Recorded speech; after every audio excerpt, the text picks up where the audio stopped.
the whole 6010.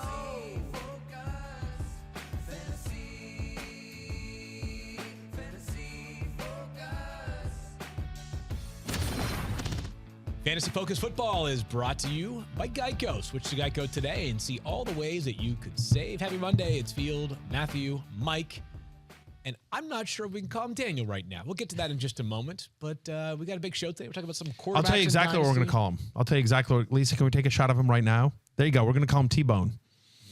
T-Bone. That's pretty good. Come on. That's not If bad. anybody is out there watching right now on the YouTube live stream, the Twitter live stream, the ESPN app, you name it, and you are part of the comment section, or just want to tweet at us, what does Daniel look like he does for a living? Caption this.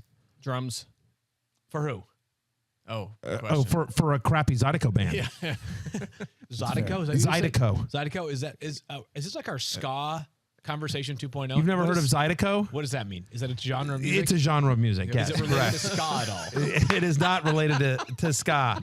But like whatever, just like I'll tell you what he is. Or like he's the assistant manager at a hipster restaurant in Soho. Okay. That works. Is where he is. It's called Smoke. The Right. restaurant is. It's called Smoke. Yeah. I like that. Exactly. Exactly. He's the production manager of the Duck Dynasty reunion. That's accurate. That's totally accurate. That's good. He is I'm the stage manager for Thin Lizzy. No, that's older. Maybe that's you a guys little won't. older. Field, you probably don't know who Thin Lizzy is. No, Literally no clue. Zydeco, Thin Lizzy. Thin Lizzy smoking in the boys' room. Right now, Let's see. You're an assistant. You're an assistant music teacher at a junior high. You're a substitute music teacher at a junior high who plays in a band plays in a cover band on the weekends, and you get into arguments with your bandmates because they just don't get it, man. This is real, okay? But he doesn't wake up till noon, so I don't know how he does all that stuff. That's a good point. 1,000%. Great. I just, Lisa, if you can just get me a screenshot, a screen grab of him full like that. Put on the glasses too, Daniel. glasses? Put on the sunglasses. And I just want a screenshot of this, Lisa. Just email it to me. I'm going to put it out. So ask the people to caption this. This is so good. Maybe Jackson can put it out on Fantasy Focus. Ask them to caption it as well. Oh my gosh. There we go. It's fantastic. So good. Hi. Where are we at on Hi, NFTs I'm these the days? road manager for ZZ Top. Yes. Good to meet you. Field knows ZZ Top. If you're the road manager for ZZ Top, you don't have time for us here. You're making living bank life if you're large, baby. Yeah, seriously. ZZ Top is Plus, you're at awesome. like a random show right now in I don't know, Vegas or something. All right, so we'll talk about some football. And what we're going to do today is we're going to discuss quarterback dynasty rankings. We did running backs, wide receivers, and tight ends last week. Again, Mike is our catalyst. He is our horse when it comes to dynasty rankings. So be sure to check out all of his constantly updated dynasty rankings, including a top 240. We're also going to dive into Superflex and two quarterback leagues. You could argue that in some ways they are one and the same. That being said, there are some differences. We'll dive into that with a couple of pieces of news to get us started. The first one, and I think this may have happened like hours after our last show or the day after our last show because it doesn't feel fresh, but it's fresh since we last spoke. So Jarvis Landry signs with the Saints. It's a one-year deal for Jarvis to return home to the state of Louisiana. Mike, you get first crack here. What are your thoughts on Juice going to New Orleans? Yeah, so it's a little different for him, right? Throughout his career, he's been in positions where he's always had about a quarter of the targets, right? He's always seen tons of targets, and that has allowed a lot of fantasy production, certainly in PPR formats. He's never really been a goal line guy. Averages right around 5 touchdowns, 5 end zone targets per season in his career. But he had that 1 year in Miami where he scored like 9 or something like that. Total fluke, right? And came right back to earth. But different situation now. He goes to New Orleans. Michael Thomas, assuming he's healthy, which is a bit of an assumption right now. But if he's there, big target share. Chris Olave, we know that top half of the first round rookie wide receivers get a lot of volume, right? He may see 20% of the targets. So they're going to use the tight ends at least a little bit, Adam Troutman, and you're going to have Alvin Kamara out of the backfield. So more competition than he's ever had for targets. Not a goal line guy, almost 30 years old. Maybe an offense that's mid-pack in scoring, maybe a little above average. So for me, I have him 65th, a wide receiver, late round pick. Yeah, and what's weird is that I might even have him lower. The fact is I thought this was a stereotypical great signing for the Saints from an NFL point of view. Yep. and a yawn from a fantasy perspective. He's a veteran possession receiver. He's a professional, and I say that with total respect. Like, he will make that team better. He will make Jameis Winston better. He'll be great in the locker room as well. But from a fantasy perspective, like what Mike just laid out is honestly best case scenario is that he's a possession receiver that can get you, 8 to 12 points a week, where, and then, whatever, the 5 times over the year that he scores a touchdown, great. But like, there's no upside there. Like, there's real upside with Chris Olave, right? Especially if Michael Thomas doesn't play much this year. And there's real upside with Michael Thomas, given where he's going and given the skill set that we know is in there somewhere. We haven't seen it in a couple of seasons, but Michael Thomas was the number 1 wide receiver in fantasy for a number of years. So I think that there's maybe a floor there with him, but certainly no upside. And the interesting thing is that if Michael Thomas is healthy, not only target share, but think about Michael Thomas's game. Michael Thomas is at least, most of the time has been mostly like a near the line of scrimmage kind of guy. Now, Jameis is going to chuck it deeper, I think, than Drew Brees. But like, I had Thirsty Kyle look this up, like something like 65%. What is it? Yeah, 64% of Thomas's targets came less than 10 yards down the field since 2017. I mean, like, he was like, that was the calling card of Michael Thomas was volume and possessions and just a lot of catches, 8 for 80 with a touchdown. Right. And that's Jarvis Landry. And so, minus the touchdown. Minus the touchdowns. Right, exactly. So I will say this, though. If Thomas does not play, yes, if he's out, Landry will be a guy we're ranking as a starter every week. So I think that's more of his ceiling. I think the question becomes, is Michael Thomas? And I don't know. I will say I would rather have Chris Olave than Jarvis Landry if I'm drafting today. I think we all agree on that. And we'll see on Michael Thomas. There hasn't been an update of note, which could be good news. Like, maybe an update would suggest a setback. We'll find out probably closer to camp, or maybe as OTAs get started, which many teams are this week. Or maybe, very possibly, I don't want to throw anything out here, but there's a chance that at some time between now and September 9th, Stefania eventually comes back from vacation to give us an update. Because I believe at the Walt Disney Company, most employees get 3 weeks vacation. Right. Stefania is now on month 3. Yeah. I'm pretty sure. Yeah. I don't know where she is. Like, no one does. There's no service wherever she is. Yeah. Remember the old show, Where in the World is Carmen Sandiego? Yes. It's that Where in the World is Stefania Bell. I did text her a couple days ago. No response. Of course not. Of course not. Just no. for the record. I texted her on her birthday, and I put a very nice tweet on Twitter about her birthday, and like 5 days later, she responded, "Oh, thanks." Star Fania Bell. And by the way, her "oh, thanks" was like one of her assistants that runs her social media. So yeah, totally. Like, absolutely. It's like her Fania intern. was narrating that text to an assistant. Hey, just reply, "oh, thanks." Back to my massage.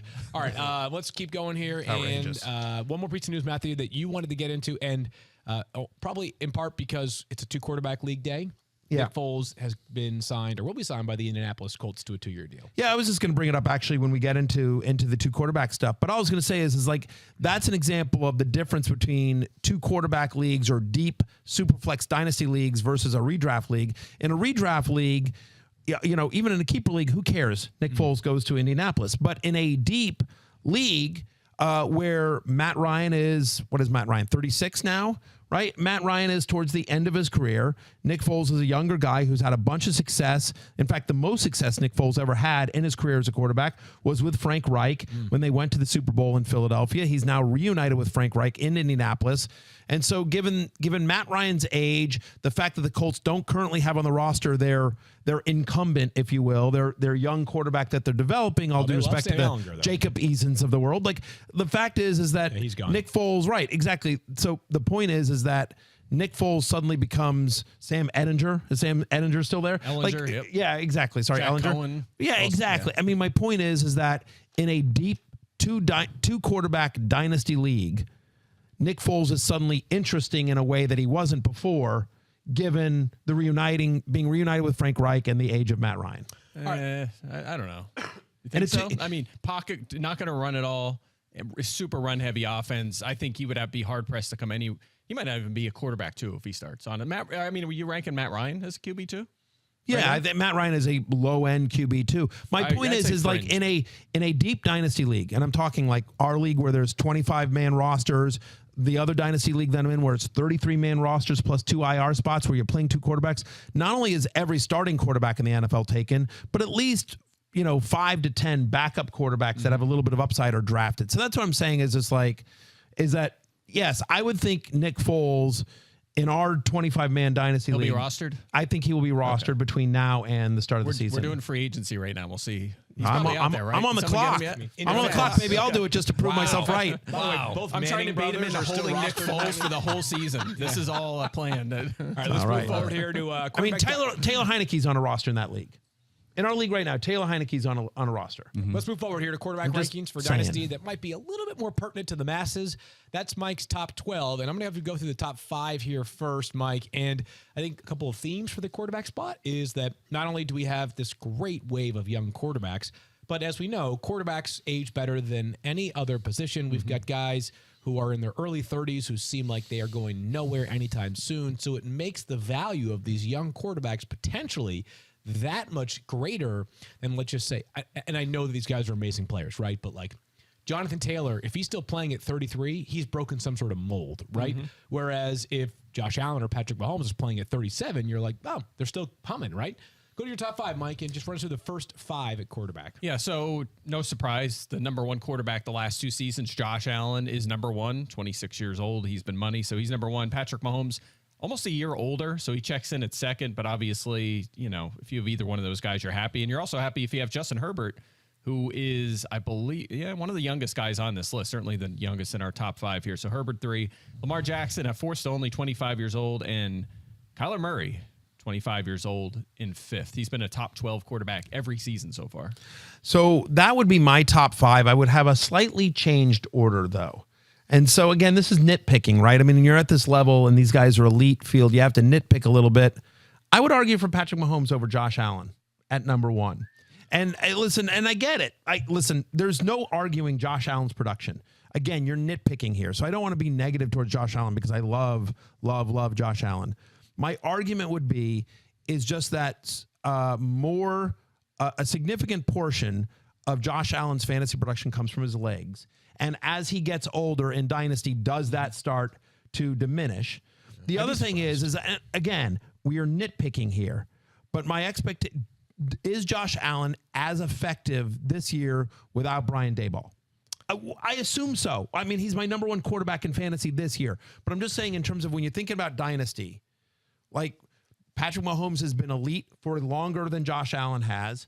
Andy Reid has been an elite quarterback coach for longer than anyone at the Bills has. And so, again, you're nitpicking here, but I would have Mahomes 1, Allen 2 in Dynasty at quarterback. I don't think it matters that much. I'll break the tie. I think it's Josh Allen. I mean, the rushing upside may wane in like 7 years when Josh Allen's got 100 rushing touchdowns between now and then. Patrick Mahomes' yards per attempt has gone down in 4 straight seasons. He's now got no Tyreek Hill going forward. Like wide receiver 1 in in Kansas City could be Marquez Valdez-Scantling, who like every time we turned last year, it was like, oh, Marquez Valdez-Scantling follows up a 4-catch, 102-yard effort with 0 catches on 1 target. Yeah, so. By the way, much like in redraft this year, if you have one of those top 3, there's a tier there. It's 1, 2, 3, I think.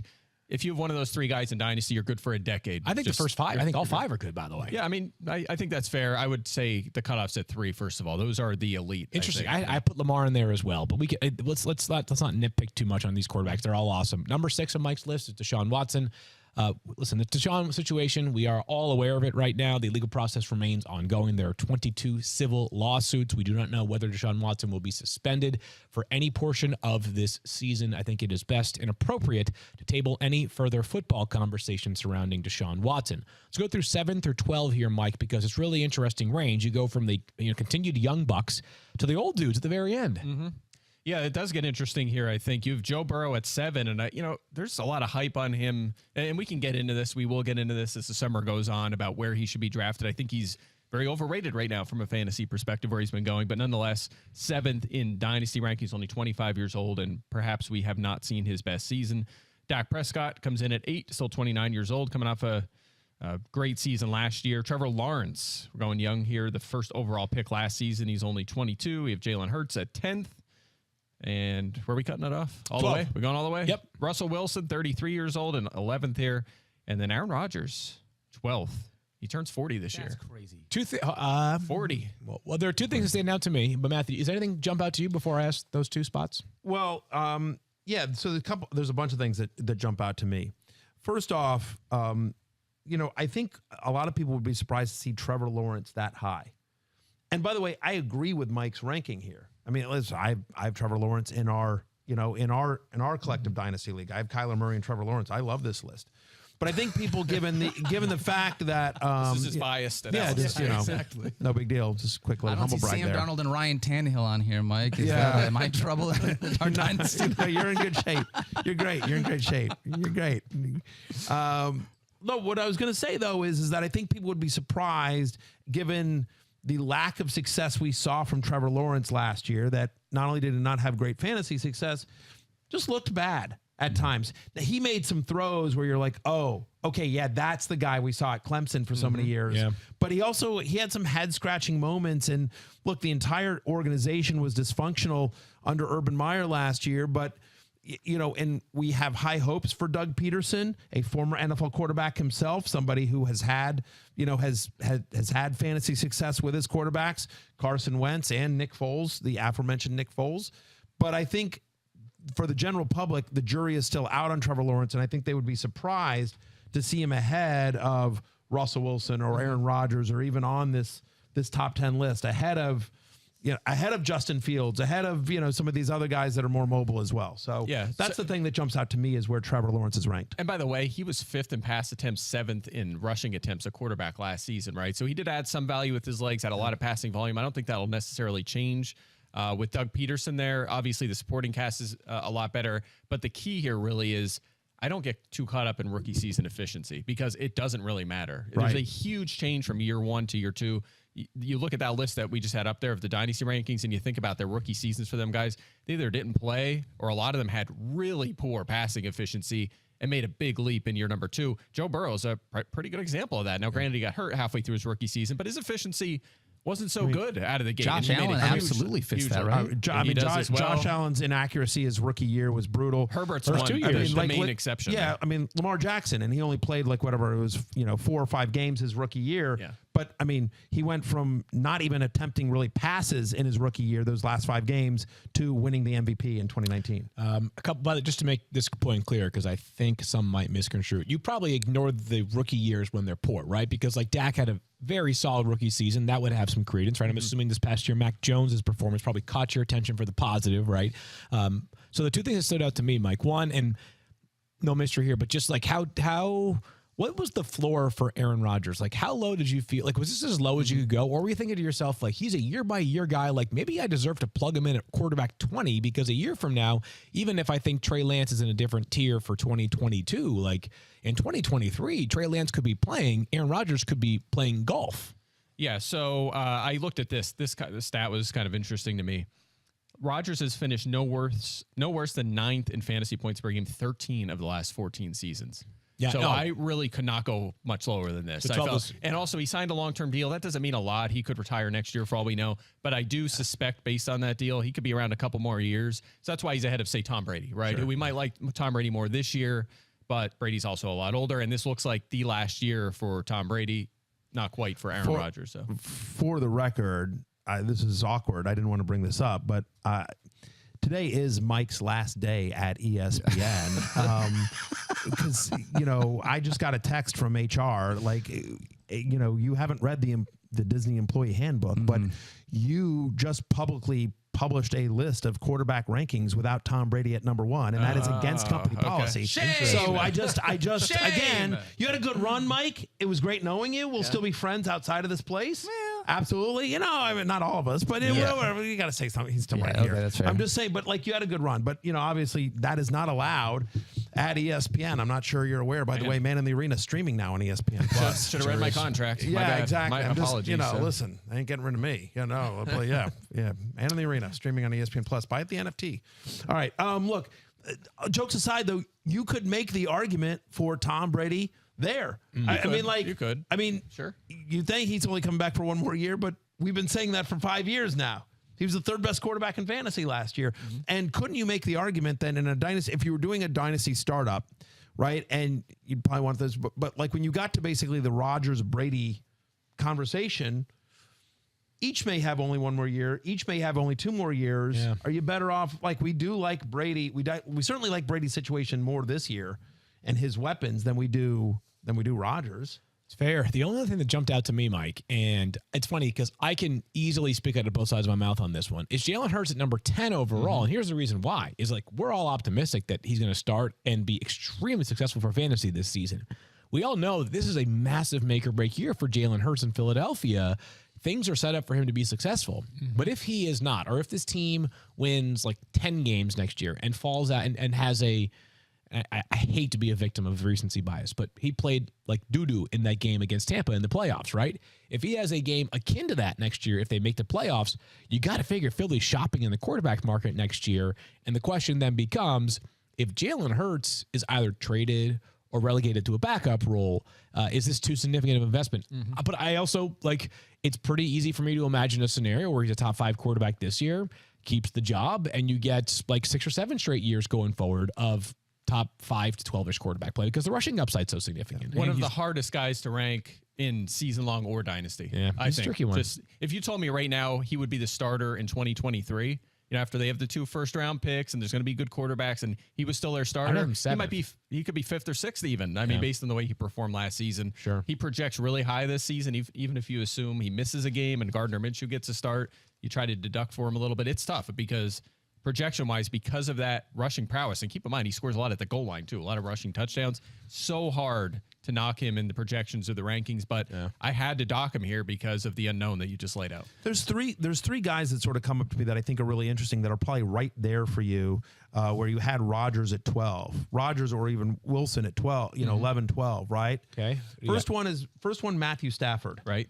33 years old, obviously in a great situation. They just added Allen Robinson. He's got Cooper Kupp. Like, I mean, they have Van Jefferson. We'll see if they get Odell Beckham Jr. back as well. Like, he feels like that's somebody who also doesn't really get hurt despite the start of his career. Like, generally speaking, he doesn't miss any games. So Matthew Stafford is somebody that, like, is he this much, is he slightly below Rodgers? Okay, but I could get 7 years out of Matthew Stafford versus best case scenario, I get 3 out of Rodgers. Yeah, so I have Lance 13, Trey Lance, and then I have Stafford 14. Yeah, so nitpicking. Right, but Stafford's pretty interesting. Another guy that I think is interesting here is Kirk Cousins. Like, no one likes Kirk Cousins. No, you know what I mean? But, like, there is a floor to Kirk Cousins. If you look at just actual numbers, right? Like, there's a floor, but isn't the question the ceiling? Sure, of course. But again, Aaron Rodgers might be out of the league in 2 years. Right, but remember this, and I don't want to take away from his absolutely marvelous career, but Mike, I know you had this. Like, didn't Phillip Rivers go like the last 11 seasons of his career as being somewhere between like quarterback 11 and quarterback 15, which is totally fine. Yep. It's not going to crush you, right? But if we're looking for the upside, I think it's evident that, like, I don't know if Kirk Cousins is in that same range, but like, yeah, if you want quarterback 11 to 15. He is absolutely the new Phillip Rivers. There is a floor there. That's completely fair to say. He is much more of a floor quarterback than an upside quarterback. But again, I don't think people realize he was a top 10 fantasy quarterback last year. He's been much better than he ever gets credit for fantasy wise. Is that his first top 10 finish? So I was going to save this for a super flex discussion later, but I'll give it to you now. 0 top 10 fantasy seasons since 2017 for Kirk Cousins, but he's been top 12 6 of the past 7 seasons. So yeah, so it's 10 like or 12, the 11 perfect 12, quarterback. Sure. I thought he was top 10 last year. I thought he was like 10th. Okay, maybe Daniel, he was Quick question, and we can move on from this field. No, can I do one more? You can do one more, and then one more. Yeah. So you talk about upside. Yeah. What about Tua Tagovailoa, who I think is also a really interesting guy who has so far not been super impressive fantasy-wise, but new offensive coach, a lot more playmakers around him. Yeah. Tua's pretty interesting. I think if we're talking about tantalizing upside from the guys that aren't in that list, I think you have to look at players that can actually run, right? I mean, Tua is not mobile, Lance, so Justin Fields and Trey, those are the guys that I'd be more fixated on for the upside that's tantalizing. And Nick Foles, wow. Exactly. All right, really quickly on this field, you talked about not wanting to be specifically tied to the recency bias, and it's hard not to be. When you were talking about Joe Burrow, thank you, being Daniel. here at 7, like he had 2 awesome weeks at the end of the year. Oh, by the way, fantasy playoffs. Yes. And then the rest And of was great the in the fantasy preseason, season, in the he postseason. was fairly average, even though he sustained a bunch of great fantasy wide receivers. So that's a tough one for me to be able to shake out. I'm sure Mike was thinking the exact, because I think up until the playoffs, he was something like QB 12 or 13. Yeah, 47% of his fantasy points scored in 3 games. Oh, my 2 were gosh. against Baltimore. By the way, and they were missing their whole defense. Everybody here loves Joe Burrow. Of course. Everybody Yeah, here. he's And awesome. by the way, if he's a top 5 quarterback this year, not going to surprise us. It's just also possible that he plays extremely well, like he was throughout the entirety of last year, and finishes as like quarterback 9. Speaking of guys like Phillip Rivers, he could settle in like that and be just a borderline QB1, a good QB2 for a long time, unless he picks up the rushing, which is possible because he did a little bit of that in the playoffs. And he has that in there. He can run a little bit, But how it's often is possible. designed? So, Like but the question is, does he settle in like a Rivers, right? Like a Q, or A rich does he man make Cousins. or does he make the leap like Herbert did? Right? Herbert was, he was like a QB1 as a rookie, and then he made that really big leap and became an elite fantasy quarterback. Didn't need a lot of rushing to get there. Is Burrow that guy? We don't know. So I just think he's a little overvalued where he's been going, like ahead of Lamar Jackson right now. I was going to say, couldn't you see a Matthew, and I say this with no disrespect at all, couldn't you see a Matthew Stafford-like career for Joe Burrow? Absolutely, Which is, great, right? But like fantasy-wise, right, Matthew Stafford is like a better version of Kirk Cousins, like always in that 8 to 12 range. Yes. But never a league winner, really. Let's take a quick break, and then we're going to come back and discuss Superflex and 2 quarterback leagues. Before we do that, our friends at Geico are always asking this question: how would you love a chance to save some money on insurance? Well, you all would. Would love After it. all, who doesn't love a great deal, right? And when it comes to great rates on insurance for all the things in your life, Geico can help. Like with insurance for your car, truck, motorcycle, boat, even your RV. Plus, you can get help with your homeowners, condos, or renters coverage. You could save even more with a special discount when you bundle your coverages. Plus, add the easy-to-use Geico mobile app, available 24-hour roadside assistance, and more. Plus, choosing to switch to Geico becomes an easy choice. Switch today and see all the ways you could save with great rates and discounts. It's easy. Simply go to geico.com to get a rate quote or contact your local agent and get started seeing how much you could save. All right, so we're back, and we're going to dive into Superflex and 2 quarterback leagues. This was sort of by demand, by request. No one's demanding anything around here. But just to quickly spell out for those that are either fairly new to the show or have spent most, if not all, of their fantasy football experiences playing in 10-team redraft leagues where you have the same rules over and over again, which, by the way, no shame in that whatsoever. It is the bread and butter of our game here at ESPN. A Superflex league is that you have not just a regular flex spot, you have an additional flex spot. And as in that additional flex spot, you can play a running back, a wide receiver, a tight end, or a quarterback. So in effect, it is the same as a 2 quarterback league for a reason we'll get into. But a 2 quarterback league means you must play 2 quarterbacks every single. You are starting at least 2 every single. You are starting 2 every single week. But you cannot use a quarterback in your flex spot. The reason why so often super flex leagues operate as 2 quarterback leagues is because, as we all know, the path to upside a quarterback is so much greater at QB than it is any other position in the game. To wit, how about this? Last year, Jalen Hurts. This is a better example, actually. Jamar Chase, I think we can all agree this year, consensus top 3 wide receiver, maybe even top 1. Good at football. Excellent. Awesome. He had 4 I have heard of him. Yeah, he had 4 games last year with 25 or more fantasy points. 4. Kirk Cousins, who we were just describing, had a nice year last year, but he's just like that rock solid somewhere. He's the tee shot down the middle of the fairway, set you up for a great second shot. He had 5 games last year he had 4 with 25 as well. So the same number as Jamar Chase, right? So I know you want to make the pro Kirk Cousins argument, but the argument is just like, the point is that quarterbacks just have a much clearer path to a massive, massive week, and you're always going to chase upside in fantasy football. So is there ever a situation where either of you have gone into a super flex draft with the intention of leaving with 1 quarterback as your starter and a second flex that is not a quarterback? Or are you exclusively going in with the mindset, let me get 2 QBs?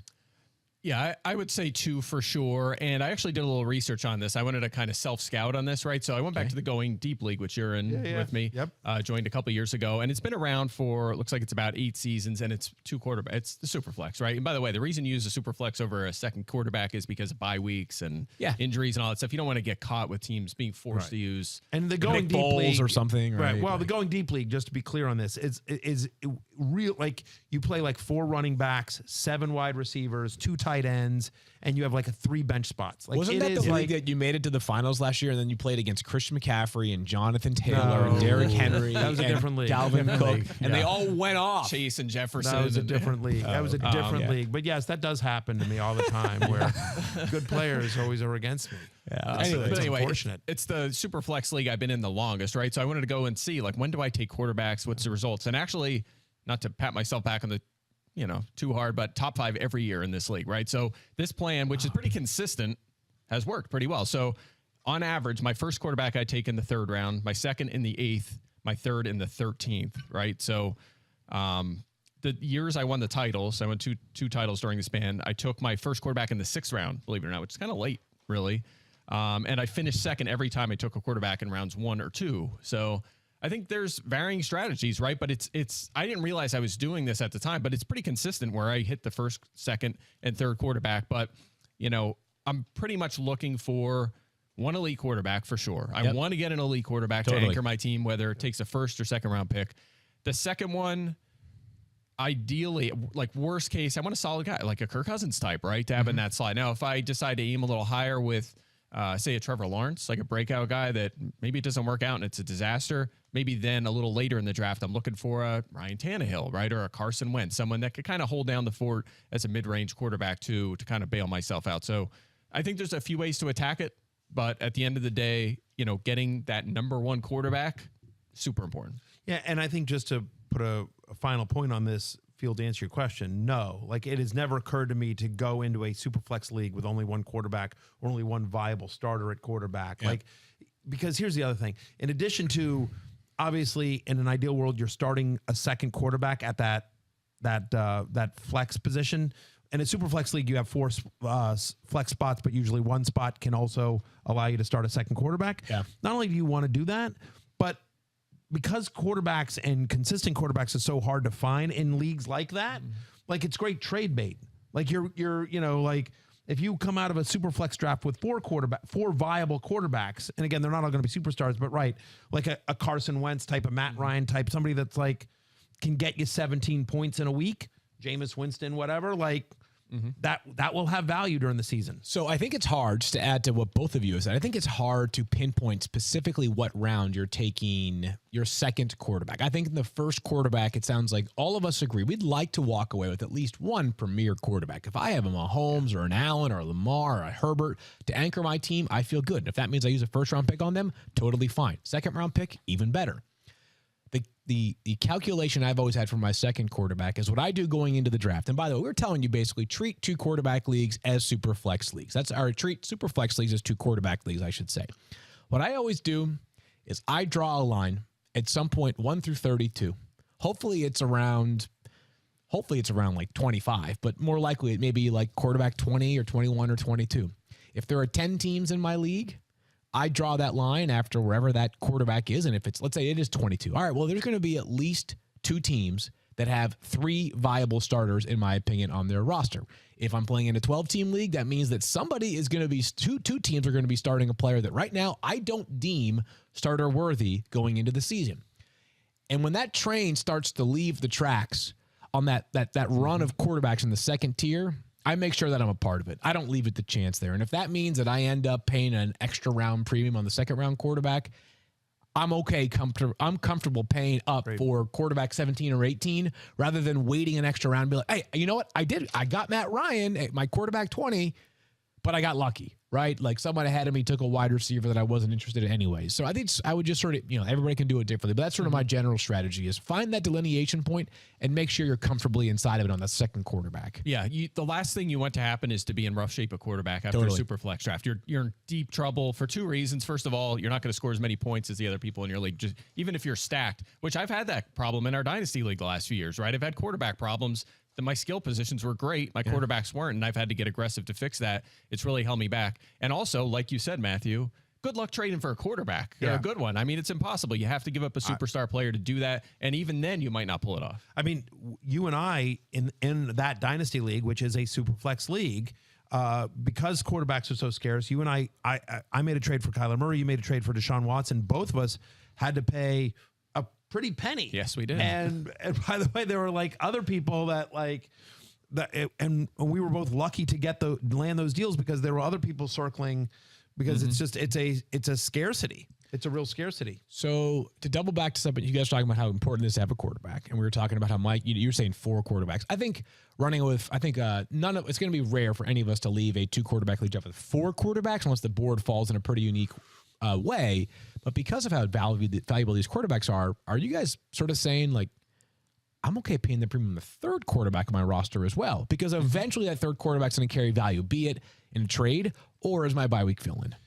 Yeah, I mean, for me, you have 2 quarterbacks, right? So he would fill in for both of those 2 bye weeks. Fill in's a good call. Yes, exactly. Absolutely. correct. And so basically, like, I mean, like, I don't have a problem going quarterback if the board falls that way, right, in the first 2 rounds. But to your point about that 3rd quarterback, like, if you have somebody that you think is, you're sort of in the mid rounds, and like, let's say you do quarterback, you get out of the first 4 rounds, say with 2 quarterbacks, right, and now you're somewhere in the 6th or something like that, right? And somebody that you think has real nice upside this year, call it Tua, right? Or Trevor Lawrence. We expect Trevor Lawrence, who's got a crazy easy schedule. Like, we think Trevor Lawrence is going to have a nice year this year.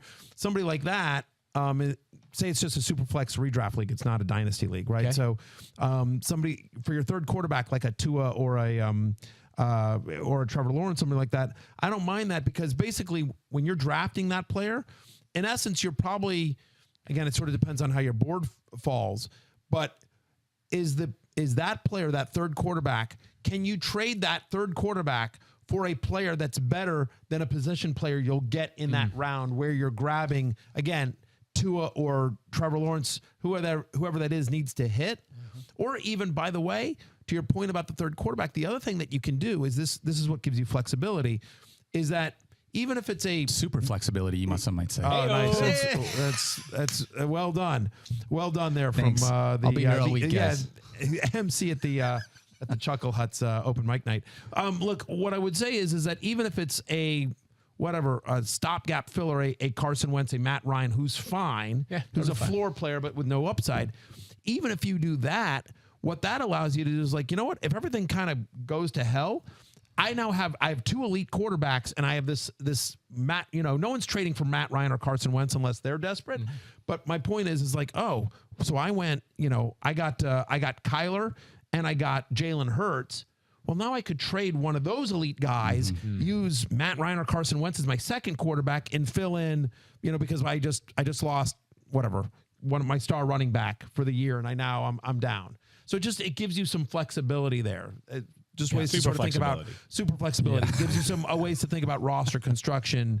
So I just think in a 2 quarterback league or a super flex league, having quarterback depth is paramount to success.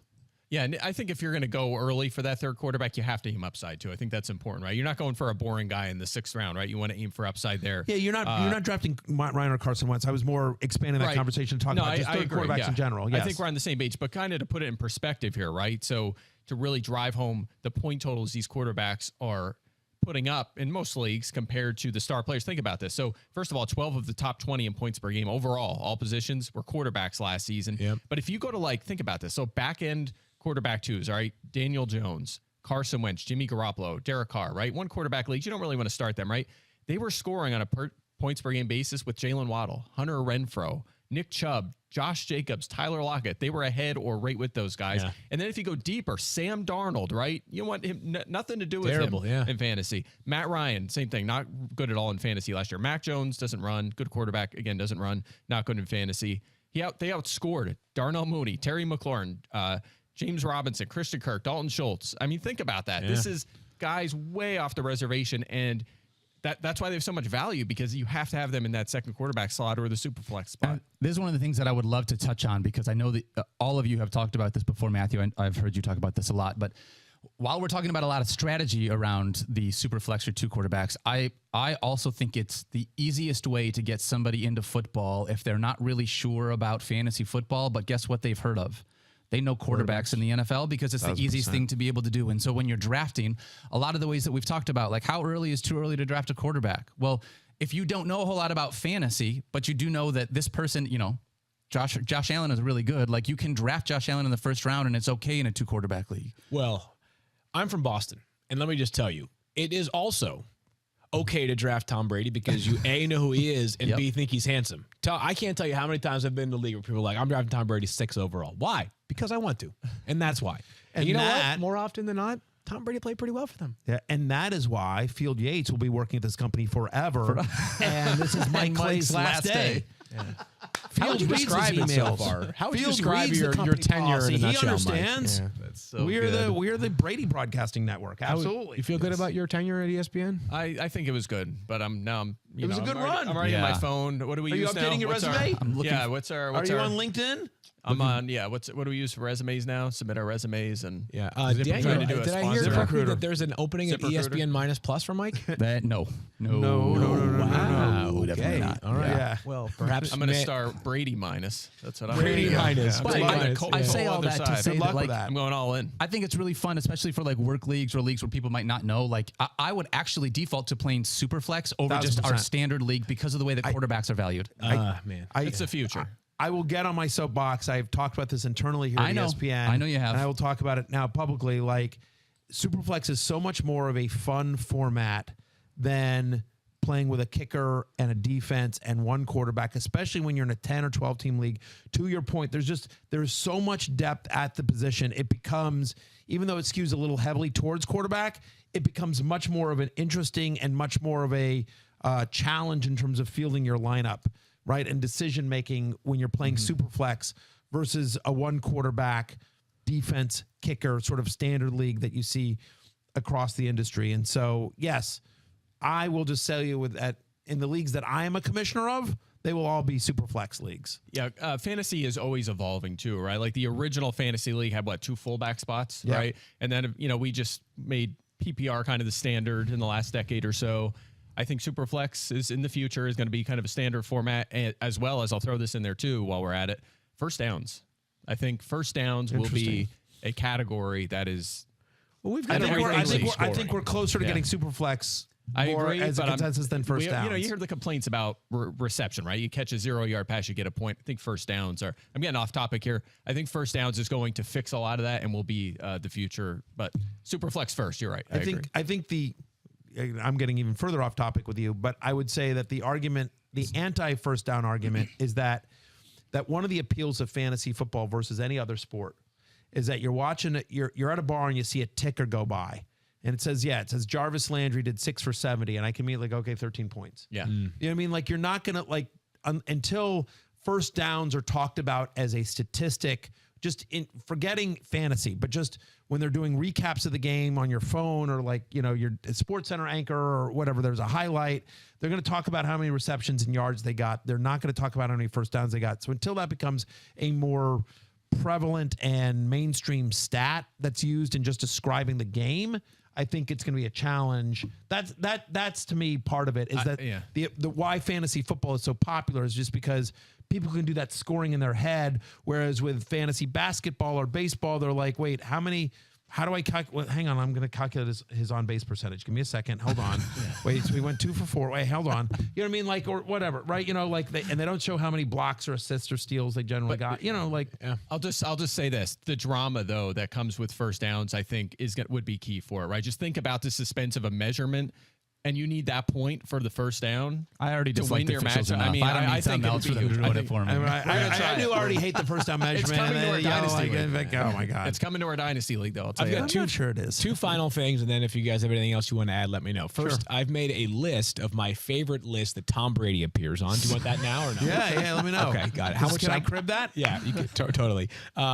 More seriously, have I mentioned that Man in the Arena is streaming on ESPN Plus? Really? It is. No kidding. By the way, you know how you get an ESPN Plus subscription? How?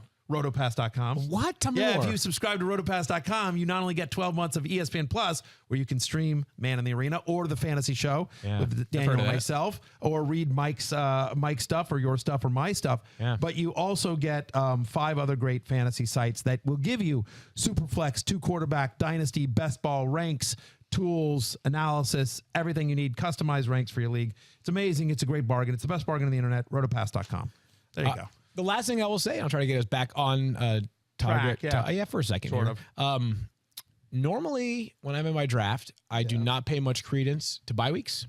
In 2-quarterback leagues, I pay a decent amount more to the bye weeks, just because it's really difficult if you go in. And I'm not saying that I would take a quarterback who is significantly lower valued or ranked than Patrick Mahomes, but if I took Patrick Mahomes in round 1 and I'm deciding between quarterback 14 and quarterback 16, and quarterback 14, even though a better player shares the same bye week as Patrick Mahomes, I may default to quarterback 16 just because it's one more, it's a very tricky variable to navigate. And I know we always talk about how the roster you draft is not the roster you're going to have all year, et cetera, but 2-quarterback leagues, quarterback movement tends to be a bit more difficult. Just keep it in mind a bit more than usual. Well, the one thing I will say to that, though, is just understand what you're doing. So in the Patrick Mahomes example, for example, his bye week this year, there are only 2 teams on a bye, but it's him and Justin Herbert. Right. Yeah. So, like, I could see saying, like, you know what? I want to go Mahomes and Herbert. I'm going to have 2 of the top 3 quarterbacks in the league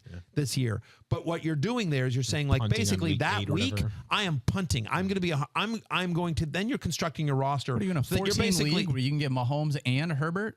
I believe you potentially could in a 2-quarterback league at the end of the first round. Like if you had like on the wraparound. It Matthew, depends how intelligent your league is, I would say. But you should not be able to. You should not be able to, but like we see weird stuff all the time. He does play a lot of 14 leagues, just for the record. Can I put you on the spot? My daughters don't understand this at all.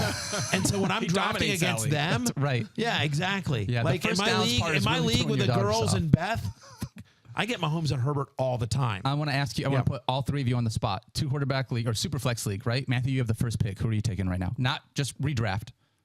Superflex league. I'm taking Josh Allen number 1 this year. Yeah. Okay. And Mike, who would you take number 2? Oh, number 2, Mahomes. And Field at 3. Justin Herbert. Herbert would go to 3. So when is the first running back coming off the board? Matthew, if you have 4, are you going Christian McCaffrey or you're going with another quarterback? I'd go Jonathan Taylor, I think, at that point. Jonathan Taylor. Okay.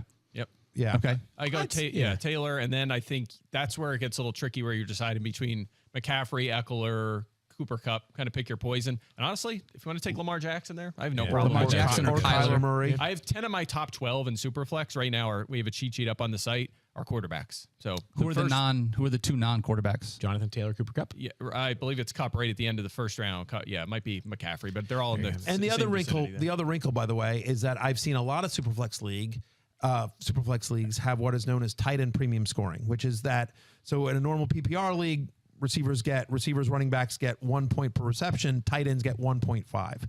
So, or there's higher scoring in essence for tight ends. And so in tight end premium scoring, somebody like Kelsey or Mark Andrews becomes much more valuable. Mm-hmm. Yeah. Did you guys see the Scott Fish scoring for this year yet? I have not seen that yet. So quarterbacks who have an E in their middle name get 3.5 points per rushing yard over. I know. You know what? Don't even say it's so good. Speak it into existence. Scott will find the most exactly.